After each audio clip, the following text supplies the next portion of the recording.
Проектът дирижабли от ново поколение стартира наскоро, но се проявява активен интерес от потенциални клиенти. И се появяват конкретни резултати както в техническата част, така и в научните и партньорските направления. Всичко се развива стремително и всяка стъпка доближава проекта до голямата цел. През април 2025 година за първи път беше показана обвивката на първия дирижабъл Nova 01, а вече през май този модел извърши своя първи тестов полет. Това не е просто постижение за екипа, това е важен сигнал. Специалистите умеят не само да проектират, но и да превръщат идеите в реалност. Успоредно с това се провеждаха стратосферни изстрелвания. Зондовете се издигаха на височина до 25 км. Тези изпитания станаха основа за бъдещите мисии на голяма височина и вече се работи по следващите версии на тези платформи. Следващата стъпка беше подписването на споразумение за сътрудничество между Аеронова и МГТУ Бауман. Един от най-силните технически университети в страната се присъедини, което засилва научната страна на проекта. Не мина и без внимание от медиите. През юни беше излъчен репортаж по НТВ, един от най-големите общоруски федерални канали.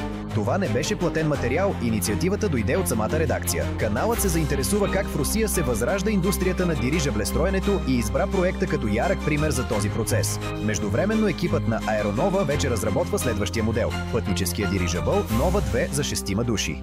Движим се към серийни решения, които ще могат да изпълняват реални задачи в туризма, мониторинга на територии и локалната доставка на товари и пътници. Също така се води активна работа по търсенето на производствена площадка. Разглеждат се халета за монтажен елинг.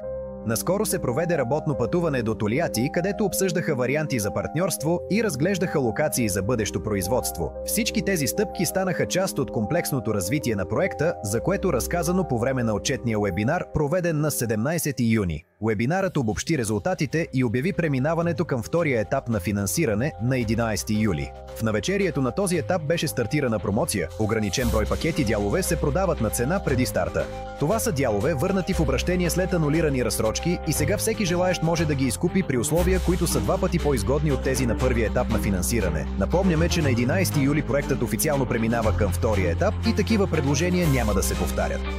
Наблюдава се нарастване на интереса и ускоряване движението в екипа. Финансовите и технически цели на проекта се изпълняват, а това е само началото. Не се създават просто дирижабли. В небето се завръща цяла епоха. Сега е най-доброто време да станете част от проекта и да наблюдавате растежа му с екипа.